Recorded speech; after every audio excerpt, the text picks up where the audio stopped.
Good evening. This is Mae Brussell in Carmel, California, and this is tape number 488, broadcast number 488, April the 12th, 1981.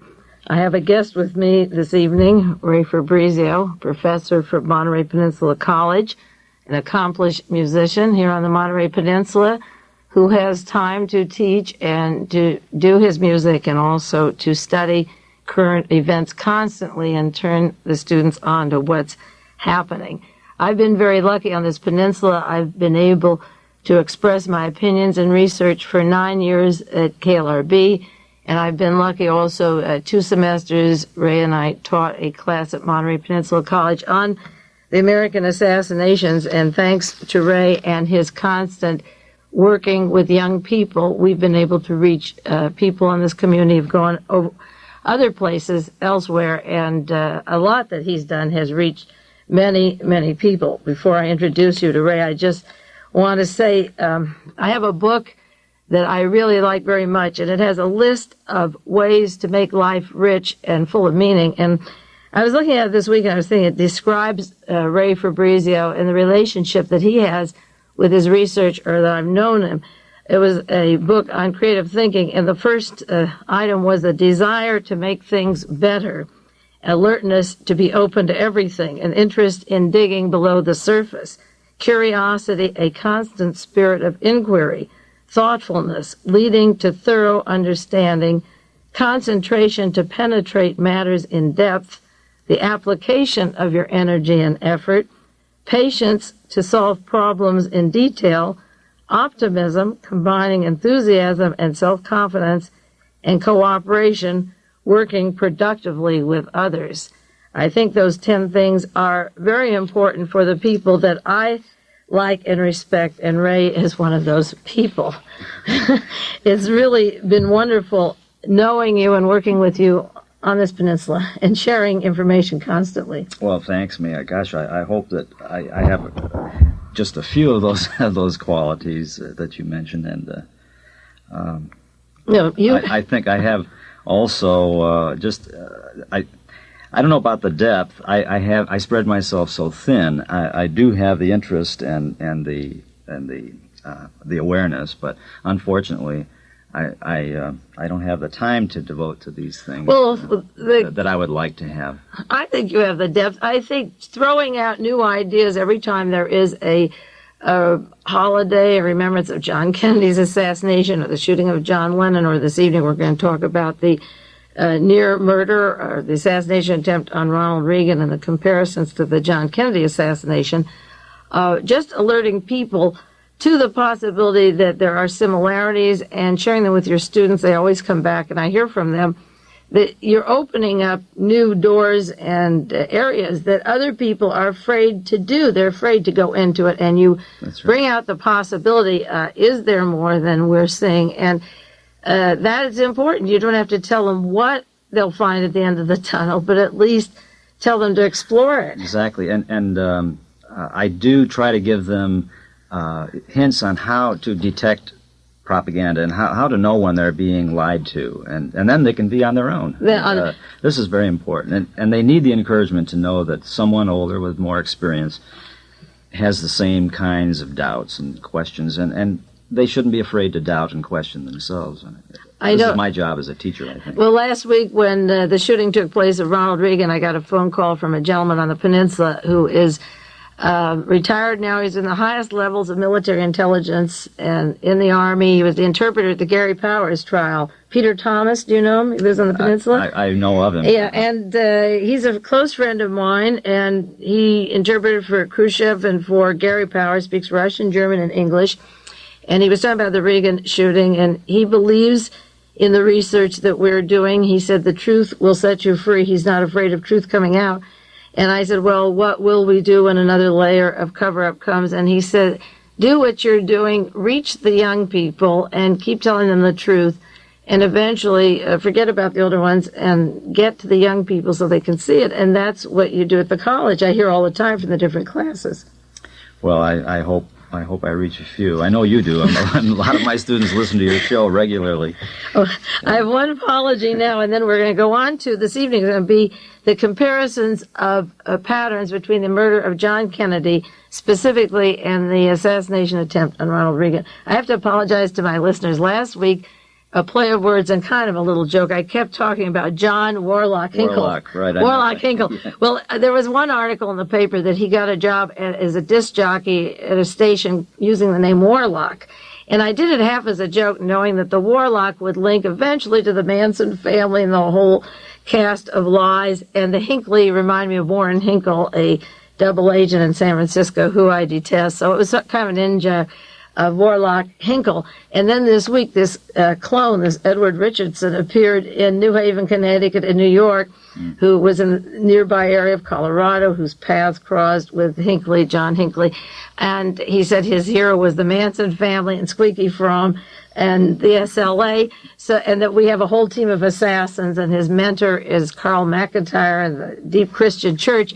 So I knew within a week the Warlock would tie in. The whole mystical thing would go in. Too long to cover now, and I won't do any more in-jokes. We'll call him John Hinckley Jr., right. But I still want to call him Warlock. Okay? Now, on to the gross similarities. What are the ones, some of those that you notice, that people, young people or older people, should be noticing in this case? Well, I noticed right from the beginning, from the earliest videotapes, that there was a lot of contradiction between what I saw and what the press was explaining that I saw. For example, the shots. The three men who were hit react violently to shots, and yet we see the president being pushed into the car. And I've studied the videotapes quite closely, and I'm going to get 5 more hours of them by next week, which I'll study even more closely. But I'm convinced that Reagan was not hit. If he was hit, it was by a very different kind of bullet, or if he was hit after he got into the car. The reason why I say that is that we can see McCarthy, the Secret Service man, being literally lifted off his feet by one of the shots. We can see, of course, that the police officer and Brady are felled immediately, and to lift a 179-pound man, McCarthy, off the ground requires a high-powered rifle, and also he was thrown, I would say 5 to 6 feet to our right. That is, as from the view of the camera, he's thrown right. I would say 5 or 6 feet. That would be consistent with a shot from our left, from somewhere else, where everybody, by the way, was looking as soon as the shots rang out. From somewhere else. All the eyes are in that direction, and then Hinckley is back here where the camera is. Now that's an indication of more than the possibility of shots from more than one direction. Different. Also, and for those of the listeners who are too young or don't remember the Dallas comparison, when John Kennedy was shot through the throat or through the back, or John Connally, they were fairly clean bullets. And then his head exploded and the brain crashed, and that was messy. In this case, 3 men were messy, and Reagan was clean. The response was totally different. That's right. Coming from one gun. And we have shots coming from the rear. The shot that went through Connally is definitely from the rear. It was a clean bullet, though. That was a clean bullet. Came out pristine. It was so clean. That's right. Yeah, but the response of Reagan, the first story was that he walks into the hospital on his own feet, or was just thrown to the car for protection. And the reaction of Ronald Reagan was entirely different than the other 3 men. That's true. Exactly. Yeah. Another thing, too, the photos are so important, I think, in both in both assassinations, JFK and the assassination attempt on President Reagan. I'm interested in the photos that must exist that were taken by newsmen standing next to the car and behind the car, photographing from the, in other words, photographing the whole action from the opposite point of view. In other words, Hinckley would be in these photographs. They None of said they these would have been- show us those, but they never did. They haven't yet. They said they would. And that should solve any doubts about Hinckley and his friend there. I'm sure you'll mention it. Yeah, well, we'll get it. Well, that is consistent with the Warren Commission using and confiscating immediately the film of Abraham Zapruder standing on the side of the car where John Kennedy was hit from the one side, and then individual researchers such as Richard Sprague collecting 25,000 different photos or feet of pictures across the street where there is possibly a gunman or a man standing at the Daltex window on the stepway, and a Mr. Hicks of the security department picking up shells. And the view was entirely different from the other side. You might have gotten in researchers through the years, including the tramps being taken away and so forth. The Zapruder film only caught the fact that the president was killed. That's right. And if these, of course, this kind of withholding of vital evidence, if these films were, if people were interested, if the FBI were really interested in solving these crimes, all they need to do is collect these photographs, and by triangulating them, we would know exactly which shots were fired, and as we can reconstruct now in Dealey Plaza. Of course, that's another comparison. You have that quotation I gave you of the FBI. You say, if they were interested, and yet, for all purposes, the case was solved, within That's 3 right. days. They said that we've got, there he is. Yeah, we've got the case for all. We have no evidence of a conspiracy, the FBI said. We have some sheets here. You'll hear papers rattling with a description of the FBI. We'll come across them saying, for all purposes, nobody else was involved. Right. The men investigating the case and the Justice Department. Another important parallel that I see is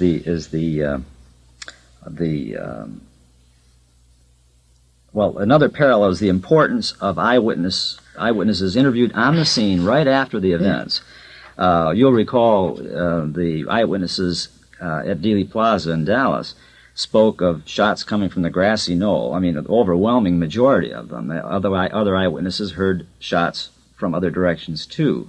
And yet the Warren Commission chose to believe that all the shots came from the one man from the one man again. Now, eyewitnesses when the shots were fired at Reagan, first said that they did not see Reagan hit. They also the reports for an hour, I believe, where the president had not been hit. Now, I think these eyewitness accounts are very interesting. Later on in the day, when these same videotapes were being replayed, the eyewitness remarks were cut out of the tapes. Well, the original tapes, though, whoever videotaped it right away got those. Even got a reference to the grassy knoll. That's right. They Somebody pointed to had the said wall that. and said they came from the grassy knoll.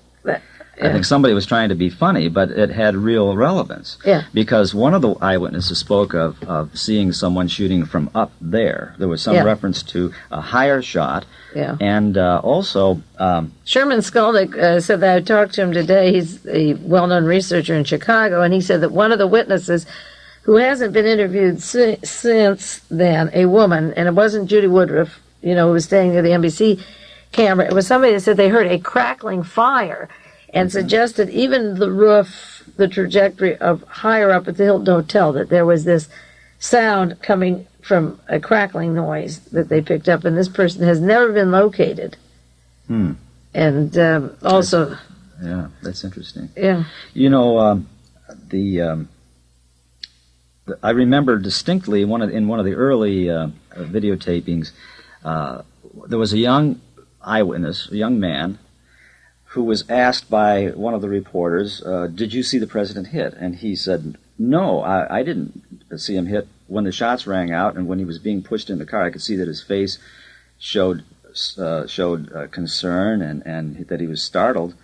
And then he started to say more, but there was a fellow, a very imposing, tall and strong fellow behind him, happened to be a black man, who looked sort of hippie-ish, but you knew he wasn't. He was, and in a voice of quiet authority, said, "Hold up, man. Now hold up there." Didn't want him to talk? Didn't want him to talk. And the young man turned around quite Did you get on the tape? This is on the tape. On the videotape. This will undoubtedly be on the 5 hours of tape that I'm going to get from a friend next time, but I distinctly remember that. Now, the changing of the trajectory of the bullets, one gun expert told me that in order to try and kill somebody, you aim for the arm or armpit because it can go down to the heart if it's higher up, and if they wear a bulletproof vest, you're sure to get them. You go for the armpit and it goes down. Now, if there were somebody, again, on a roof, maybe with a silencer with that crackling sound simultaneously, and his arm is raised, that would explain how it went 1 inch from the heart and went in the armpit. That's right. That would explain. However, this would have had to happen pretty much as Reagan was pushed into the car, because as he is pushed into the car, he shows no sign of being hit by any high-powered rifle. Until he gets in the car. Well, we know that when he got in the car, he complained that the Secret Service agent Parr, is that his name? This is something we were talking about that isn't a comparison to Kennedy, because he was good and dead. That's right. The interesting point is that, like you're saying, Ronald Reagan fell down and blamed the agent for breaking his rib, which would be similar to the Robert Kennedy assassination. Say if he had lived where Thane Caesar is behind him and shoots from behind, if he wasn't 1 inch from the back of the head, say the shoulder hit, where they later removed the ceiling from the ambassador and cut off the sleeve where the shots came from behind, was Ronald Reagan in the car. And that anguish on his face is that he got a bullet into the area and collapsed and blamed his fall on cracking a rib. Yeah. In any case, Reagan's wound is not consistent with a shot fired from ground level. It's not consistent with a shot fired because he was pushed into the car, and as he's bending down, the shot would go up, right? All of the diagrams showing Reagan's wound show a very, very clean wound angling down from his armpit. And then it changes course. Off the rib, and then it lodges in the lung. This is like the Dallas story again. These bullets do the zigzags. They don't just go down. They ricochet. They change course. They go back up, and then they go down again. Here's another parallel. The changing of the evidence with regard to wounds. The nature of the wounds are very important in any murder case. And the very first day, you get an exact diagram. Yes. Of the bullet and the wound. Now, they say it's a ricochet. Of course, we'll talk about that, I guess, in a minute, why they had to have 6 shots. But a ricochet bullet becomes very deformed, and it doesn't follow a neat path in any body. So for the time it hits, then it breaks, you mean? That's right. In other words, it's very difficult for me to buy the story that Reagan was hit by a ricochet bullet. But the ricochet bullet story, to me, must be an attempt to restrict the bullets to 6, because if we got another bullet, we've got a conspiracy. Political conspiracies don't happen in this country, right? They only happen in the Banana Republic. Well, of course, the photographing of this scene and the photographing of Dallas are the same, and then the one you had to fit the amount of bullets into the Mannlicher Carcano in the certain amount of seconds that the film was going. And in this case, you can't have more than 6, so if you have 7 bullets, one of them has to be not from where John Hinckley was standing, but from the car, which is a different direction, isn't it? That's right, or from the front of the car. I counted the bullets. Now, at first they said that the police officer was hit by 2 bullets. But let's give them the benefit of the doubt. Let's say he was hit by 1 bullet, which injured his shoulder and his neck. All right, we've got McCarthy, the Secret Service man, hit once. We've got the police officer, Delaney, I believe. He's hit once. We've got Brady hit once. We've got Reagan hit once. We've got the door hit once. We've got the window hit once, and we've got a hole in the building across the street, which I thought was a bank, but you said might it'd be an insurance company or a bank. Now that's 7. That's even granting them 1 shot to the police officer in 3 seconds.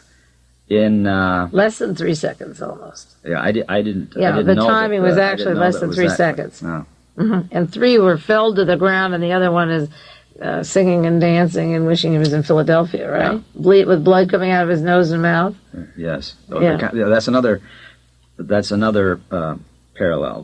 The contradictory reports about the president's reactions to his wound. Well, the very first confusion was so obvious when they said it was a .38 caliber. This is on the tapes. Right. And then it became a .22. Well, the minute John Kennedy was put into Parkland Hospital and Lee Harvey Oswald became the suspect, they were walking out of the building with the Mannlicher, with the German Mauser. German Mauser. And identified by the law enforcement. And that took them 24 hours to become a Mannlicher Carcano. Right. Now, this Hinckley, they jumped the gun on two things. Just like with Lee Harvey Oswald, they said it was the German Mauser. And there were Mausers in the building. That's Then, right. remember, there were two Mausers in the building? In a different spot, though. Yeah, Oswald, when he was arrested, said, wait, there's Mausers in the building. Then it became a Carcano. Well, in this case, he had bought a .38, one in Dallas. It was confiscated in Nashville. And then he bought a .38 in Denver, Colorado on January 21st of this year. So right away they said it was a .38. And then all of a sudden they said, no, it's a .22 because he bought that from poor old Mr. Goldstein. We'll get into that. And it became a .22. But where did they get the confusion, again, about the nature of the bullets, or 3 days later saying that they're hollow bullets? That they're hollow bullets or explosive. And that was another fuzzy thing, the difference between explosive bullets and hollow had poison-filled bullets with poison cartridges in.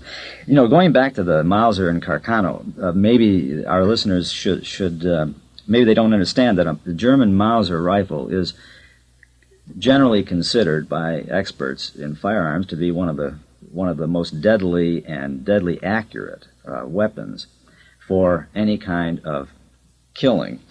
And the Italian Carcano is universally recognized as the worst. It's completely outdated. So we're not talking about just an unimportant point here. In other words, if a .38 was used, we might be able to explain the force of the missile that hit McCarthy. Totally different. Totally different. The from three a of them, yes. And then the one little .22. Right. Yeah, this is a parallel which is very important because the hard evidence, the ballistics evidence, is so essential. And of course, the ballistics evidence was messed up and messed with very early on in the Kennedy assassination. So what we get is a difference in what the weapon was, a difference in the direction, a discrepancy on how many could go out in a given time. The witnesses that had one version that are never called to present themselves. Mm-hmm. The one thing you're getting in this case is the silence of the surgeons you mentioned. Yes, to this moment, they've never been interviewed. Never been seen. They're not going to go on a limb like Commander Hume and say it went this way or that way. All of the doctors at Parkland Hospital, for example, for I think it was a day and a half, said that the first shot that hit Kennedy in the neck was an entrance shot. Well, after the FBI interviewed them, then it suddenly became an exit wound, you know, and then it makes these doctors look silly. So I can appreciate the fact that they might not want to go out on a limb describing the real operation that was performed on our president now. One of the points of the comparisons that I made note is that at the time that John Kennedy was killed, the Secret Service and all the people made a run in a different direction than when Lee Harvey Oswald was. And in this case, everyone was looking in a different place than where John Hinckley. They were looking straight ahead, and Hinckley was to their left. Up to the left, That's yes. Right. And also, well, yeah, finish. No, go on. I'm sorry. That's okay. There's so much to talk about. We could do 3 hours.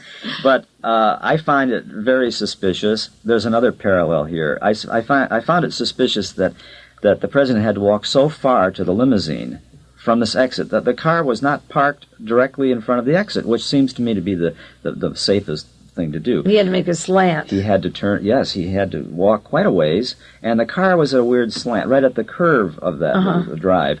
Now, in the Zapruder film of the Kennedy assassination, we see very clearly that the presidential limousine slows down as they approach. It almost stops when it gets to the grassy knoll area. And these are very suspicious things. They didn't escalate till after he was hit. And in this case, they had him walking farther at an angle, which would be really difficult. I also think if he was walking straight from the door to the car, probably through the arm or something, there'd be less chance of getting the heart. At the angle that he was at, he was more at an angle where it'd be easier to get him.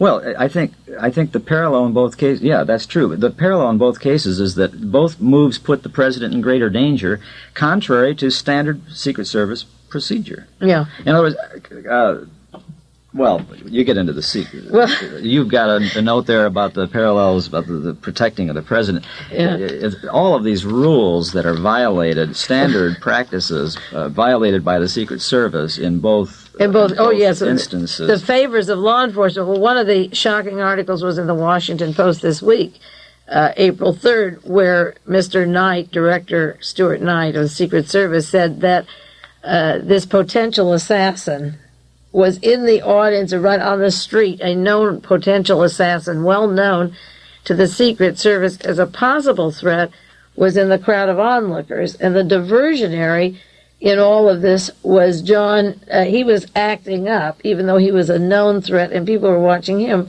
when it was John Hinckley who really was just standing there. And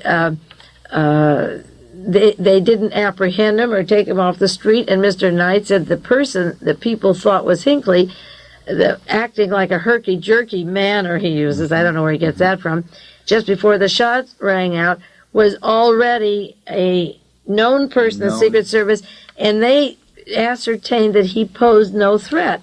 Well, was he ever frisked?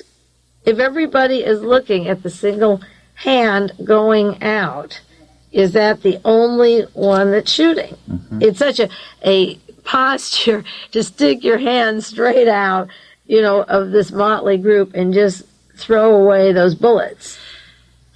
There was no question in my mind, looking at the videotapes, that hand was firing shots. You can see the pistol recoil, but this business of he's the one, this propensity to think, to make us believe that when you find one man, you've solved the crime. Well, that's like Sirhan's attorney saying when it came out that there was evidence of a second gun. He said, well, being as my client was there with the intent to shoot, he's guilty anyway. It doesn't matter, with the intent. Sirhan could be a diversionary shooting around the place where the fatal bullet comes from behind, from a security guard. So what you get here is a situation where the security guards are all looking at one man and jumping him. Mm-hmm. Where did the herky-jerky guy go that was the risk? That's right. And well, did they run and grab him too? If they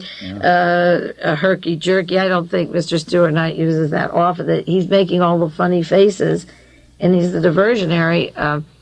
Did anyone run for him? Obviously not. Maybe he was holding the .38 that Hinckley got in. Who knows what the guys were hit from, and maybe Hinckley was working with somebody on the street. They all ran for the one person. Mm-hmm. Yes, that's a real peril. It's got to be a lone assassin. They come on the air immediately after all political assassinations in this country.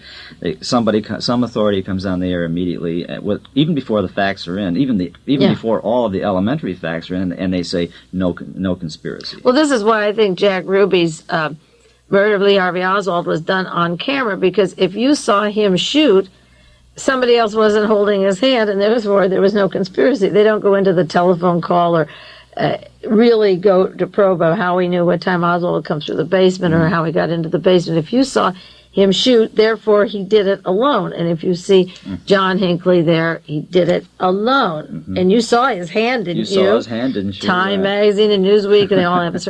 This is the end of the first half hour. We're going to take a 1-minute break. This goes too fast. Already? Isn't that terrible?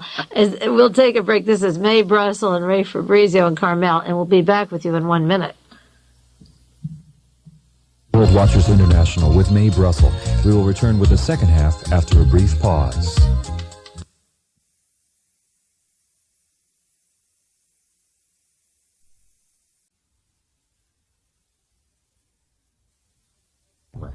Okay, this is Mae Brussell and Ray Fabrizio, and we'll go back with some more comparisons of the John Kennedy assassination and the assassination attempt on Ronald Reagan because I think Ray and I both agree he probably won't outlive, for one reason or another, he's not going to go through these 4 years as president. He's been marked.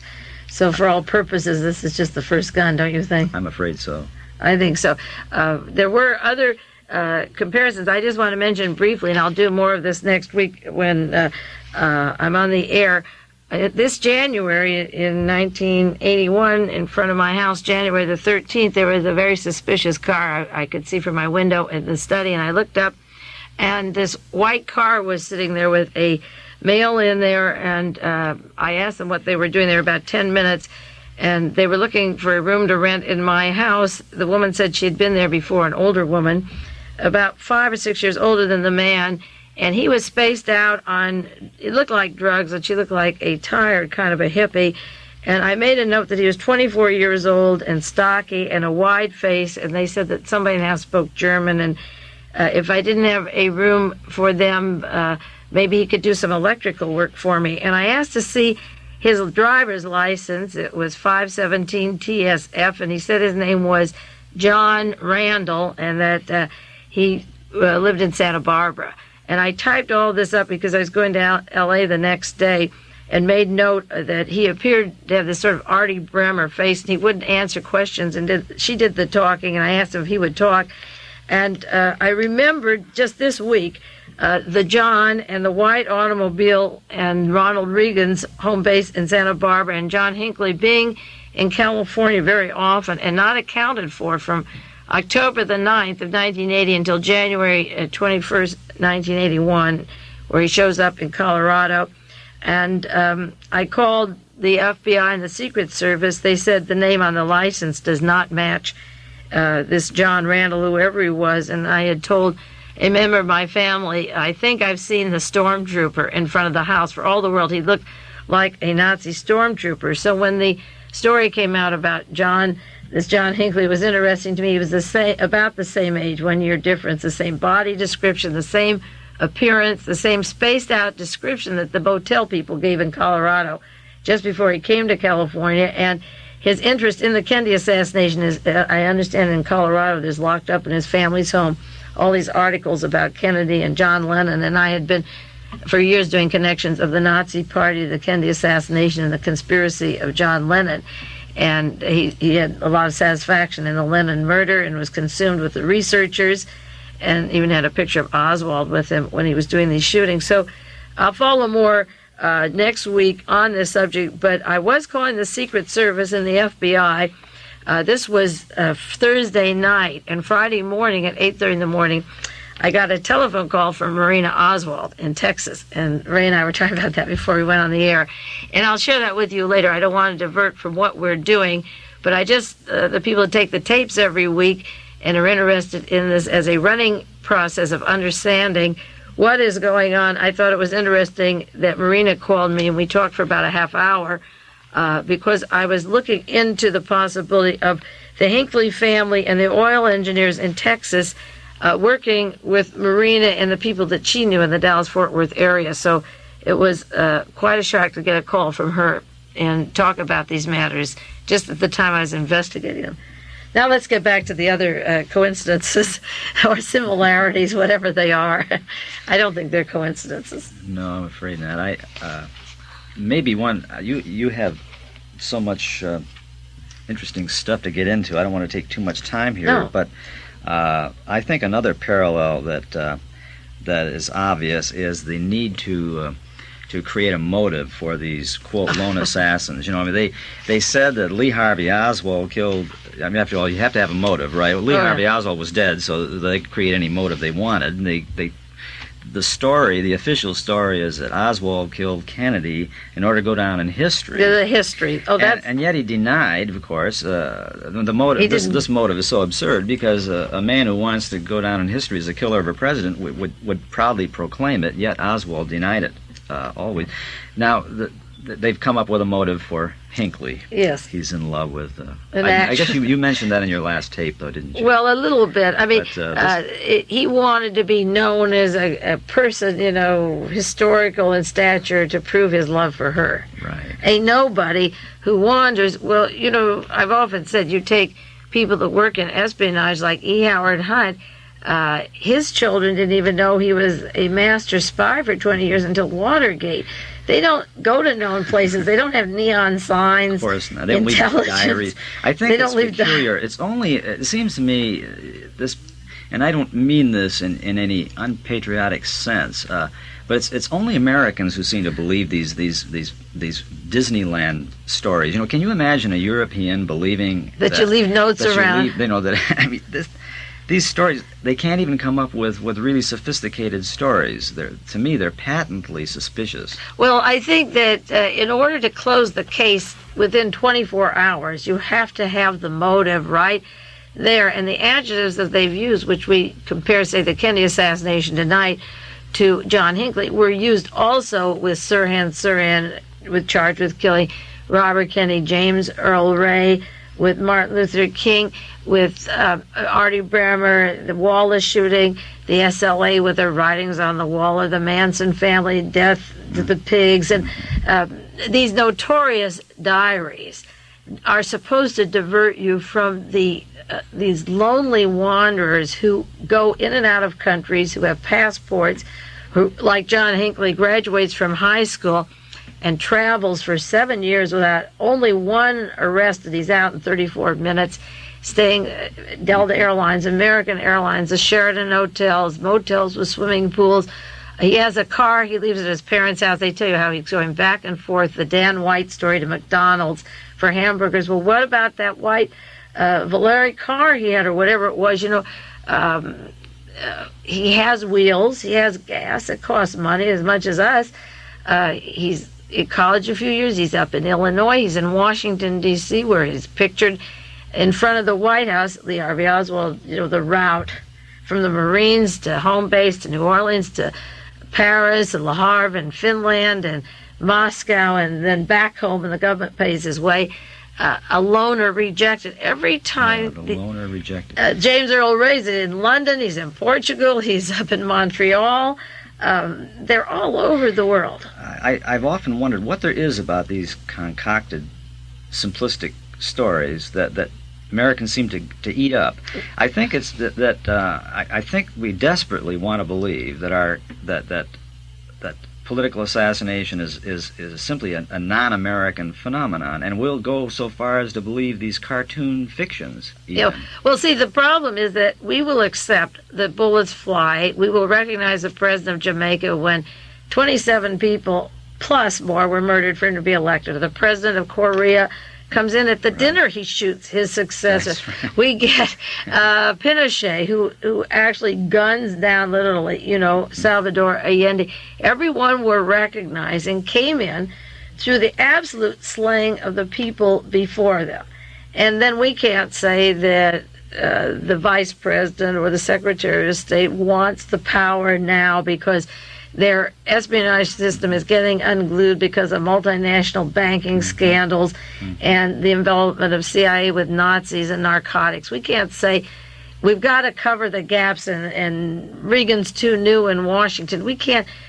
I have the luxury of saying that thanks to my audience and friends, but the average person doesn't have the luxury of even saying it out loud.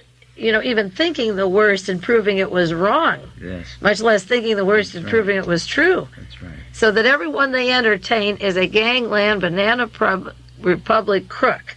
Mm-hmm. And we want to pretend that the succession is orderly and that this loner.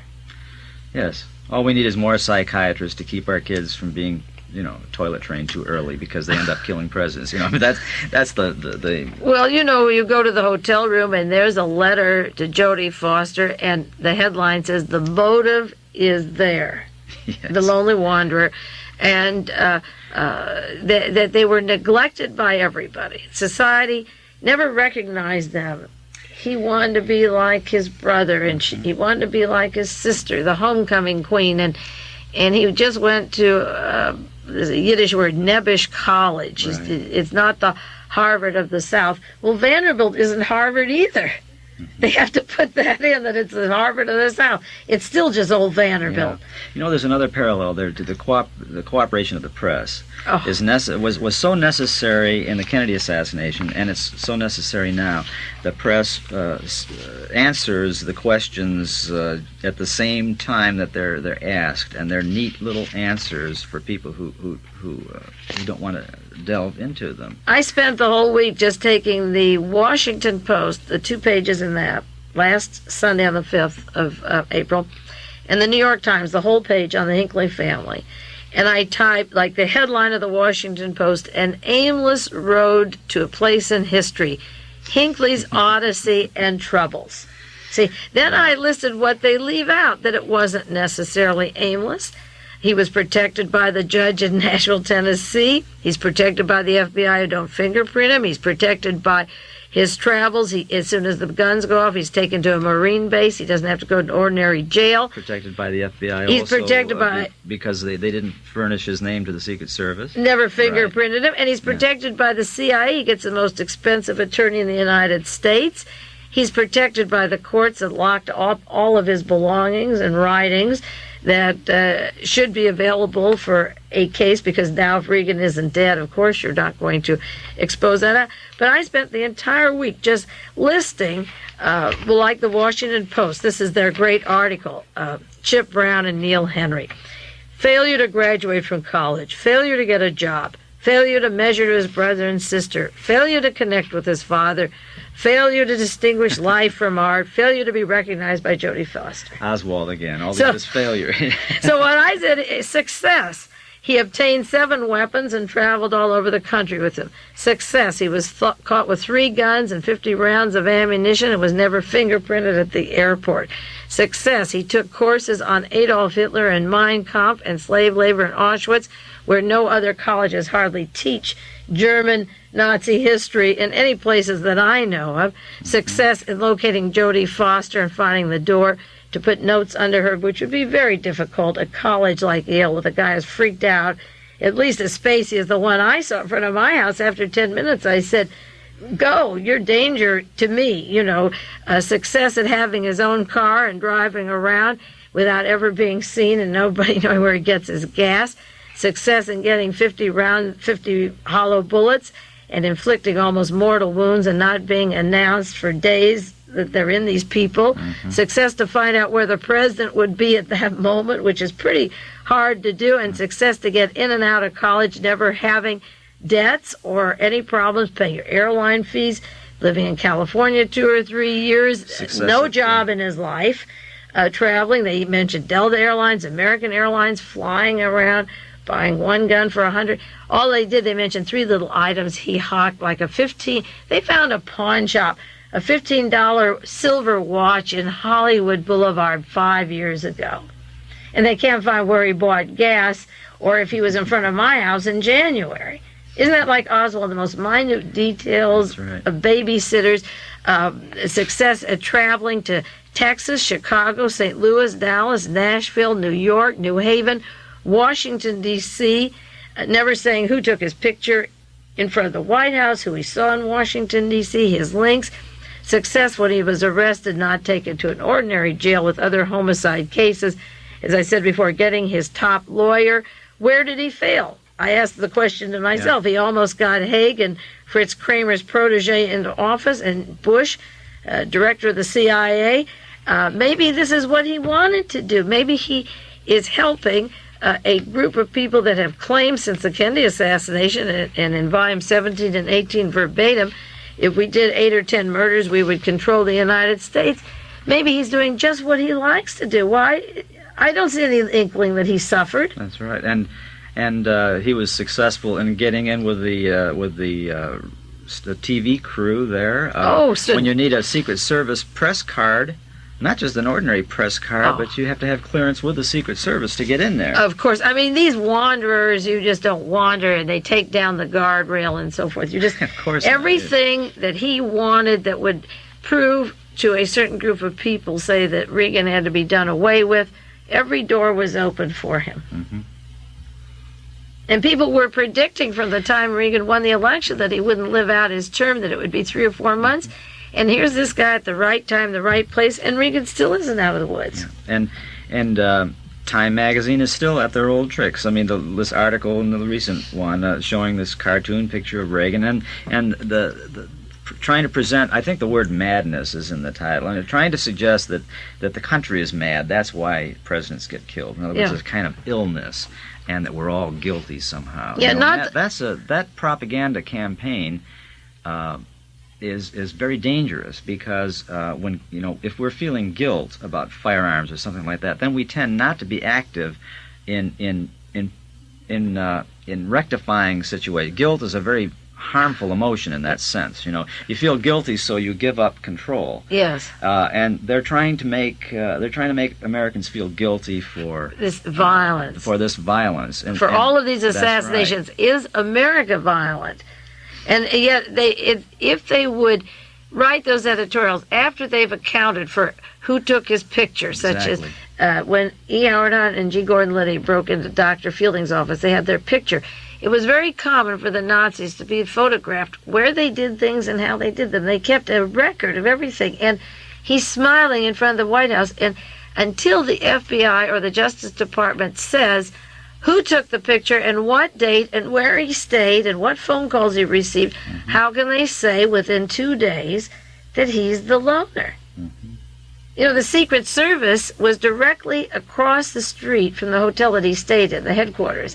Yeah. And they make note that he's near the White House, but they don't say he's near the Secret Service office, or that the agents were always over at the hotel having drinks. Oh, yeah. Does that remind you of Oswald passing out supposedly pro-Castro leaflets out of the same building that housed the CIA office in New Orleans? In New Orleans. That was another parallel, is that by Lee Harvey Oswald being seen with an altercation there, they could say that he had confrontations with the law enforcement, that he was having pro-Castro pamphlets. And as soon as he was put in jail, he called the FBI and said, "Let me out."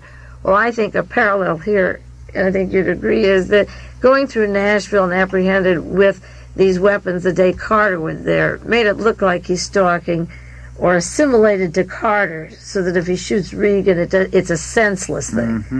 The media twisted around that it was just senseless. They keep using that word all the time. Senseless and wandering. Sirhan, the wanderer. They wander, but what motels, they find the tackiest witnesses, like a maintenance man from a dormitory 5 years ago can have instant recall that all the shades were closed and he only had a TV. He may have had the shades closed, just like when Howard used room, all the shades were closed over the window so that nobody from an airplane could take a photograph of who was in the room. This is the truth. In the upper floors, they put boards over every window when they were wondering who was in those rooms, and black curtains. So for Howard Hughes, it's normal, but for Hinckley, it's a sign of a withdrawn inner person. Right. Like if a guy's robbing a liquor store and he kills the clerk, they don't say senseless murder. I mean, that's not senseless. He's killing the clerk in order to rob the store. But when somebody kills a president, it's a senseless killing. Sherman Scully believes that Hinckley can be attached to a man in Chicago, and possibly he was involved in a murder in a Jew in Chicago in 1977. He's putting this together, that Hinckley was working with the Nazi Party and an agent from the CIA who traveled all around the world. But the adjectives that we get with John Kennedy and all the others that we don't have time to go into with Hinckley, the wanderer, the loner, the senseless, the searching for history. And of course, they try to say that about Oswald, but we know too much about the real Oswald now. We know about the intelligence man at Atsugi Naval Base, the man who we had him on tape speaking excellent English, speaking beautifully. And I have no doubt that we'll find out that Hinckley may have some of the same background that Oswald had. His connections with intelligence. Well, you've already established some. Well, I was wondering about a group that went to the Dallas-Fort Worth area, and the oil people, all of the people left. There are two areas that I've always pursued with the Kennedy assassination that I believe separated me from the intelligence agents that pretended to be doing the work. And one was the Torbit document with the missionary in the church front, particularly Albert Osborne from Nashville, Tennessee, who ran a Nazi camp of Boy Scouts funded through Permandex with his headquarters in Jamaica at Tyrol Bay, who was on the bus with Lee Harvey Oswald into Mexico. And the missionary that he had were not religious scout people, but assassins working with Division 5 of the FBI. Now that was an area that very few people would use, and when I called Robert Blakey of the House Select Committee and said, do you have the Torbit document? He said, I won't answer you. I said, I'll send it to you. He said, I won't answer you, and he hung up. And it's interesting because this family, the Hinckley family, were devoutly Christian and working with the World Vision Group, which is a missionary group around the world in 85 countries that could possibly be an umbrella cloak for the intelligence operation. A religious, they call it third world, but they mention Nigeria and Brazil and other non-third world countries. And is this the kind of missionary Christian group that funded Albert Osborne? Christian church groups from California, the Southwest, Oregon, all listed in the Warren Commission hearings, sending money to a man in Tennessee that they thought was a religious person, and he in turn gave it to assassins. And at the time that Hinckley went through Tennessee, when he was apprehended at the airport with handcuffs and 50 rounds of hollow ammunition and 3 guns, they let him off in 34 minutes, and his brother went to Vanderbilt in Nashville, Tennessee, and then to Singapore for an oil company, so that there's a ball of wax here. And the other area of the Kennedy assassination that people, Lane and Sylvia Marr and the other researchers, wouldn't touch was all that information in the volumes, volume 18, page 700 and 800, of the links of men brought from Germany, military intelligence, into the Dallas area meeting with the CIA. There's a whole can of worms of people that had youth groups that would be very useful for future murders. And I wonder if in the 10 years after John Kennedy was killed, they picked up these young people, like these Hinkleys, John Hinckley, who came from arch conservative, redneck, really Nazi mentality, the G. Gordon Liddy mentality, and that their son was not a bad branch off of their tree, but a part of the family tree, working more actively for getting the show on the road of getting a real fascist coup in this country, moving Reagan out. So this neo-Nazi group in the Dallas-Fort Worth area, and I'll do more of it on other tapes, was the Hinckley family part of that milieu? What is the unfinished business of Dallas, like the missionaries, the church fronts, the assassination teams, which overlaps with the Hinckley family now with the missionaries and the untold money. In 1973-74, when Hinckley moved to Denver, Colorado, according to the Wall Street Journal, he was bankrupt. He had no money. And then Vanderbilt Energy all of a sudden came into a lot of money. And those were the same years where the Australian CIA money with narcotics and the Phoenix program and the assassination teams was dispersing money. And is the unfinished business of the Mo Dallas, Castle Bank, Giancana, Rosselli, even though they're dead, are those people still working for that one world fascism, as against what they call the one world Rockefeller communism? The far right considers David Rockefeller a one world giveaway, and anything that touches him is a communist one world, whereas they have said we will assassinate or kill to make sure we're not in the clutches of, say, Chase Manhattan. So is the Hinckley group out of that fabric that began when Kennedy was killed? They lived right in the neighborhood. They were there till 74. If that connection exists, how arrogant, how audacious these people are. I mean, the connection between the Hinckley and the vice president is so close. I mean, they must have a lot of they must have a lot of confidence to Well, it'd be as audacious as on November 23rd if Lee Harvey Oswald's daughter is having dinner with Lyndon Johnson's daughter at the ranch.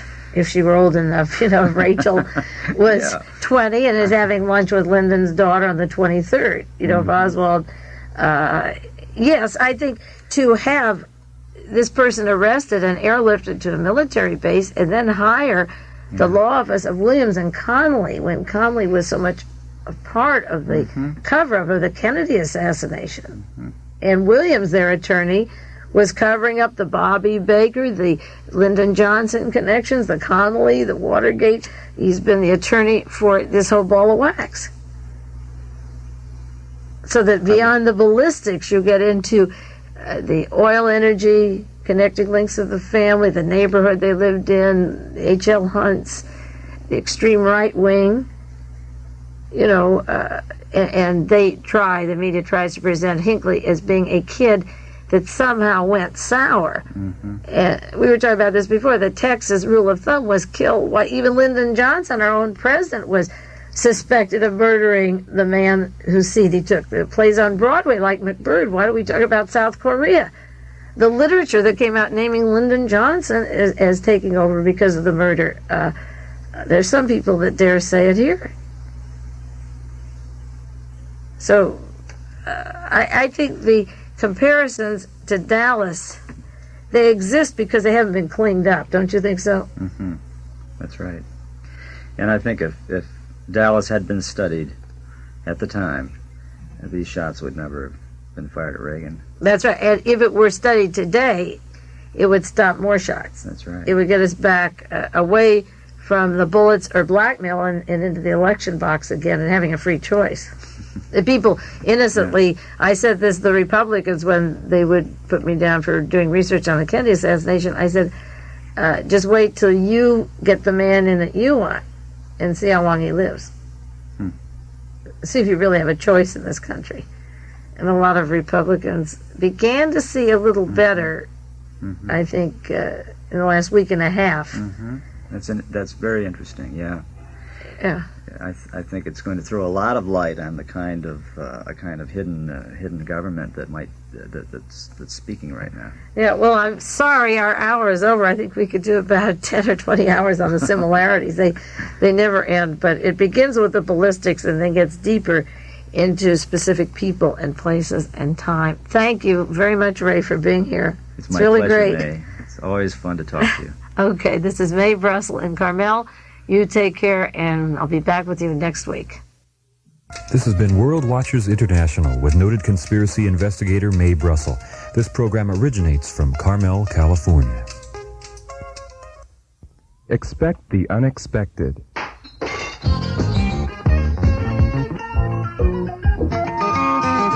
From KLRB, Carmel.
You're supposed to sit on your ass and nod at stupid things. Man, that's hard to do. But if you don't, they'll screw you. And if you do, they'll screw you too. And I'm standing in the middle of a diamond all alone. I always play to win when it comes Sometimes I say things I shouldn't, like